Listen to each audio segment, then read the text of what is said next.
కుటుంబ సభ్యులందరికీ క్షీరాబ్ది ద్వాదశి శుభాకాంక్షలు. కార్తీక మాసంలో ఎంతో ముఖ్యమైన పర్వదినం క్షీరాబ్ది ద్వాదశి. మనం అందరం కూడా ఎంతో వేడుకలాగా స్వామి అమ్మవార్లకి ఈ రోజున పూజా కార్యక్రమం నిర్వహించి ఉంటాం.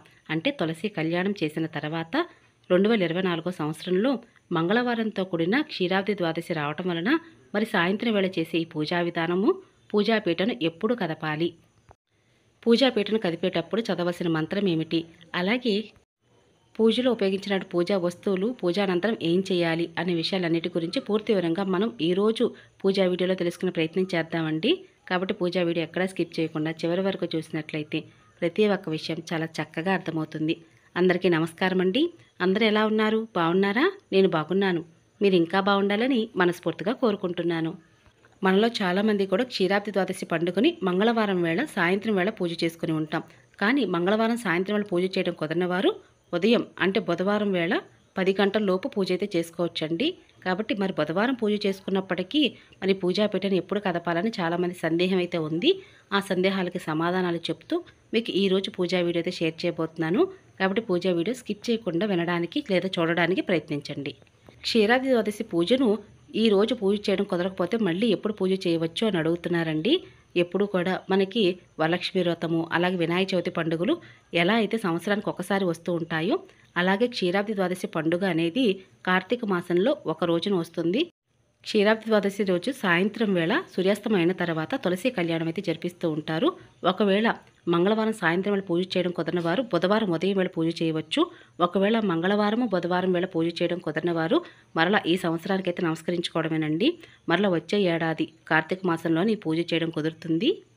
తులసమ్మవారు ఆనవాయితీ లేనివారు నిత్య పూజా మందిరంలోనే తులసి కొమ్మని, ఉసిరి కొమ్మని పూజలో పెట్టి పూజించవచ్చండి. ఒకవేళ మీలో ఎవరైనా సరే ఈ ఒక్కరోజు పూజ కోసమని చెప్పి తులసి మొక్కను కానీ అలాగే ఉసిరి కొమ్మను కానీ పూజలో పెట్టి పూజించినట్లయితే మరి పూజానంతరం అవి ఏం చేయాలని చాలామంది సందేహం అయితే వస్తుందండి. పూజానంతరం గుడికి వెళ్ళి ఆ మొక్కలనైతే దానంగా ఇచ్చేయచ్చండి. అంటే మీరే మీ చేతిలో స్వయంగా పాతి అక్కడైతే ఉంచవచ్చు, లేదా ఎవరికైనా సరే దానంగా ఇవ్వవచ్చు, లేదా మీ పెరట్లోనే పాతవచ్చు. కార్తీక మాసంలో క్షీరాబ్ది ద్వాదశి రోజున ఉసిరి కొమ్మకి లేదా ఉసిరి మొక్కకి లేదా తులసి మొక్కకి ఎందుకు పూజ చేస్తాము అంటే, మనం కార్తీక మాసంలో ధాత్రి సహిత శ్రీ లక్ష్మీనారాయణ స్వామి వారిని అలాగే తులసి రూపంలో లక్ష్మీదేవి అమ్మవారికి పూజలు చేస్తూ ఉంటామండి. చాలా విశేషమైన పర్వదినం అనమాట. కాబట్టి స్వామివారు రాతి ఉసిరి మొక్కలో కొలువు తీరి ఉంటారు. అందుకని ఉసిరి రూపంలో స్వామివారిని ఈ కార్తీక మాసం పూజలు చేస్తూ ఉంటాము. అలాగే రాతి ఉసిరికాయ దీపారాధన చేయటము, అలాగే దీపదానము చేయడం చేస్తూ ఉంటాము. అందుకుగాను ఉసిరి మొక్క రూపంలో స్వామివారిని అలాగే తులసి మొక్క రూపంలో లక్ష్మీదేవి అమ్మవారికి పూజలు చేస్తూ ఉంటాము. క్షీరాబ్ది ద్వాదశి రోజున 365 ఒత్తులు వెలిగించిన వారు కార్తీక పౌర్ణమి వేళ 365 ఒత్తులు మళ్ళీ వెలిగించాలా అంటే, కార్తీక మాసంలో కార్తీక సోమవారాలు, కార్తీక శుద్ధ ఏకాదశి, క్షీరాబ్ది ద్వాదశి, పౌర్ణమి ఇలా ఏ రోజైనా సరే 365 ఒత్తులు వెలిగించవచ్చండి. మిగతా రోజుల్లో కూడా వెలిగించవచ్చు. కాబట్టి ఈ రోజు వెలిగిస్తే ఆ రోజు వెలిగించకూడదు అనైతే నియమం లేదండి. ఏ రోజైనా ఎన్ని ఒత్తులను వెలిగించవచ్చు. 365 ఒత్తులను ప్రతిరోజు వెలిగించవచ్చు. 365 ఒత్తులను అసలు ఎందుకు వెలిగిస్తాము అంటే, ప్రతి నిత్యము నిత్య దీపారాధన చేయడం కుదరని వారు ఇలా కార్తీక పౌర్ణమి వేళ, క్షీరాబ్ది ద్వాదశి వేళ లేదా కార్తీక మాసంలో కార్తీక సోమవారం వేళ 365 ఒత్తులు వెలిగించడం వలన సంవత్సరం పొడుగున కూడా నిత్య దీపారాధన చేసినట్టు ఫలితం అయితే దక్కుతుందండి. కాబట్టి 365 ఒత్తులను పెద్దలు, పిల్లలు, ఆడవారు, మగవారు ఎవరైనా వెలిగించవచ్చు. కార్తీక మాసం ఎన్నిసార్లు అయినా సరే వెలిగించవచ్చు. మరి ఈ 2024 సంవత్సరంలో క్షీరాబ్ది ద్వాదశి మనకి మంగళవారంతో కూడినటువంటి క్షీరాబ్ది ద్వాదశి వచ్చిందండి. అంటే నవంబర్ 12వ తారీఖు నాడు వచ్చింది. కాబట్టి ఈ రోజునైతే పూజ నిర్వహించుకోవాలి. ఈ రోజు పూజ చేయడం కుదరని వారు బుధవారం ఉదయం వేళ కూడా ద్వాదశి గడియలు ఉన్నాయి కాబట్టి బుధవారం ఉదయం వేళ పూజనైతే చేయవచ్చు. మంగళవారం పూజ చేసిన వారు బుధవారం ఉదయం వేళ కూడా నిత్య దీపారాధన చేసి దీపధూప నైవేద్యాలు సమర్పించి దీపం ఉండగానే పూజాపీఠను కదపవలసి ఉంటుంది. అలాగే మధ్యాహ్నం 12 గంటల లోపు మీరు ఈ పూజాపీఠను కదిపి తీయవలసి ఉంటుంది. మరి బుధవారం వేళ ఉదయం పూజ చేసిన వారు ఎప్పుడు తీయాలండి అంటే, ఎప్పుడైనా సరే సూర్యోదయం లెక్క ప్రకారంగా పూజ చేస్తున్నప్పుడు ఆ రోజంతా కూడా పూజాపీఠను కదపకూడదండి. ఉదయం వేళ, సాయంత్రం వేళ కూడా పూజ చేసి గురువారం ఉదయం వేళ మీరు పూజాపీఠను కదపవలసి ఉంటుంది. కాబట్టి మంగళవారం పూజ చేసిన వారు బుధవారం పూజాపీఠను కదపండి. బుధవారం పూజ చేసిన వారు గురువారం ఉదయం వేళ పూజాపీఠను కదపండి. మరి ఎప్పుడు పూజాపీటను కదిపినప్పటికీ కూడా దీపం వెలుగుతున్నప్పుడే పూజాపీటను కదపవలసి ఉంటుంది. కాబట్టి ముందుగా స్వామి అమ్మవారి విగ్రహాలు కానీ లేదా తులసి కోటను కానీ చేత్తో పట్టుకొని 3 సార్లు ఎత్తిపెట్టి యథాస్థానం ప్రతిగచ్చతి యథాస్థానం ప్రవేశయామి పునరాగమనాయచ అని చెప్పుకోవాలి.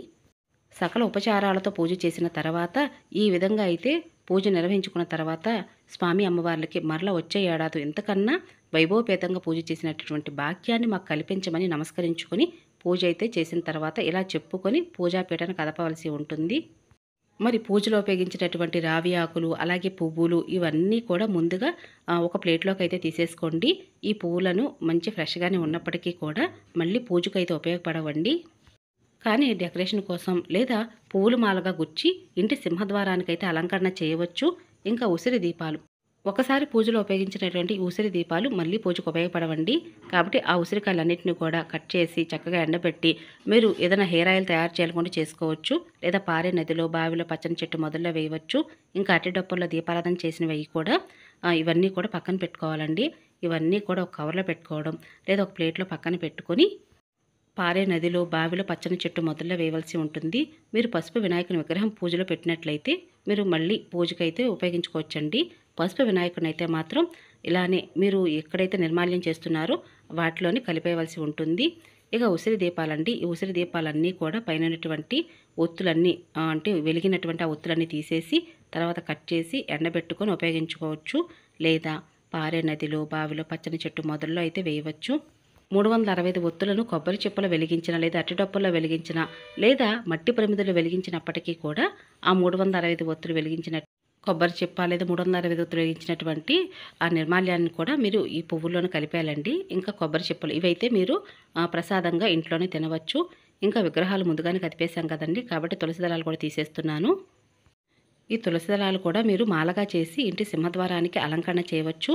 లేదా ముందుగా తీసినటువంటి అట్టిడప్పులు చెప్పలు ఇవన్నీ కూడా అందులో అయితే పెడుతున్నారో అక్కడే ఈ తులసి దళాల మాలని అలాగే విడిగా ఉన్నటువంటి తులసి దళాలను కూడా అందులోనే పెట్టాలండి. అలాగే రావి ఆకులు కూడా అంటే మనలో చాలామందికి కూడా పిండి దీపాలు వెలిగించిన అరటిడప్పుల దీపాలు వెలిగించిన మళ్ళీ పూజకు ఉపయోగించవచ్చా అని అడుగుతున్నారండి. అందుకోసమే మీకు ప్రతి ఒక్క విషయం కూడా చాలా డీటెయిల్గా చెప్పడం జరుగుతుంది. ఇంకా పిండి దీపాలండి, స్వామివారికి ఎంతో ఇష్టమైన పిండి దీపాలు కూడా వెలిగించాం కదా. ఒక పిండి దీపం అయితే ఇంటి కుటుంబ సభ్యులందరూ కూడా ప్రసాదంగా తినాలి.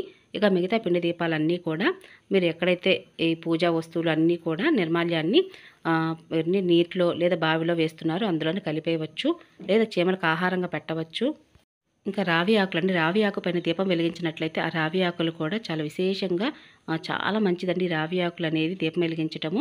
అలాగే ఈ రావి ఆకులను కూడా పువ్వుల్లోనే కలిపేయాలి. ఇంకా పూజకు ఉపయోగించిన మట్టి ప్రమిదలు అయితే మాత్రం మీరు మరలా పూజకు ఉపయోగించవచ్చండి. వాటిని మళ్ళీ పసుపు నీటిలో శుద్ధి చేసుకొని మరలా పూజకు ఉపయోగించవచ్చు.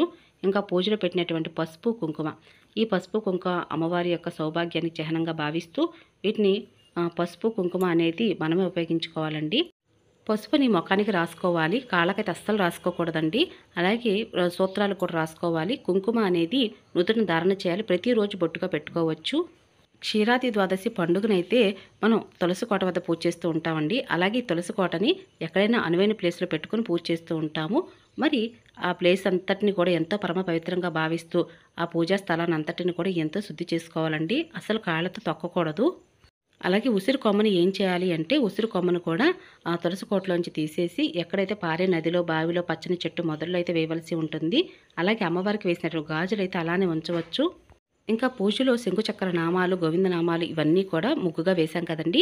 ఇదంతా కూడా ఎంతో పరమ పవిత్రంగా భావిస్తూ వాటన్నిటిని కూడా చీపురుతో అయితే తొడవకూడదండి. ఒక క్లాత్ తీసుకొని మొత్తం అంతా కూడా ఒక ప్లేట్లోకి తీసుకోవాలి. ఆ ముగ్గు అంతా కూడా పచ్చని చెట్టు మొదల్లో వేయాలండి. అలాగే ఒక తడిబట్ట తీసుకొని అక్కడ ఉన్నటువంటి ముగ్గులన్నీ కూడా తుడిచి ఆ నీళ్లను కూడా మీరు పచ్చని చెట్టు మొదల్లో వేయవలసి ఉంటుంది. ఎందుకు అంటే స్వామి అమ్మవారిని ఆవాహనం చేసి మనం పూజనైతే చేశాము. ఆ స్థలం అంతా కూడా ఎంతో పరమ పవిత్రమైనది. ఇక ఈ విధంగా అయితే పూజాపీటనైతే కదపాలండి. కదిపిన తర్వాత పూజా వస్తువులు ఏం చేయాలనే విషయం కూడా తెలుసుకున్నాం కదా. ఇక ఇదేనండి ఈరోజు వీడియో. మీ అందరికీ నచ్చింది, యూస్ఫుల్ అవుతుంది అనుకుంటున్నాను. మీకు కనుక ఈ వీడియో నచ్చినట్లయితే తప్పకుండా వీడియోని లైక్ చేసి, షేర్ చేసి, కామెంట్ ఇవ్వండి. మరొక మంచి పూజా విధానంతో మళ్ళీ కలుసుకుంటానండి.